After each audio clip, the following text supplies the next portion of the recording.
கொட்டாயில வெளியே படுத்திருந்தவர் கண்கள் வெளியே வந்த நிலையில ரத்த வெள்ளத்துல கொலை செய்யப்பட்டு கிடக்குறாரு.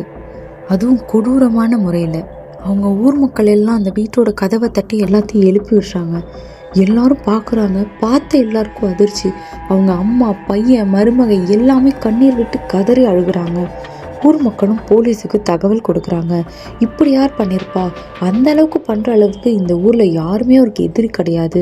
நேற்றுக்கு பக்கத்து வீட்டில் ஒரு சின்ன சண்டை தான் நடந்துச்சு அப்படின்னு அந்த ஊர் மக்கள் போலீஸ்கிட்ட சொல்கிறாங்க. போலீஸும் எல்லா இடத்துலையும் விசாரிக்கிறாங்க.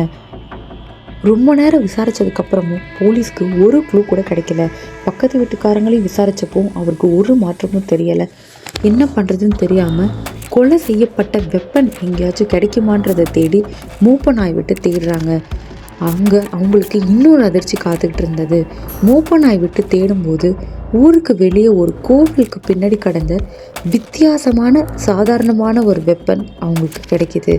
அது என்னன்னா கத்தியோ கடப்பாறையோ எதுவுமே கிடையாதுங்க. சிம்பிளாக ஆடை கட்டி வைக்கிற ஒரு முளைக்குச்சினால தான்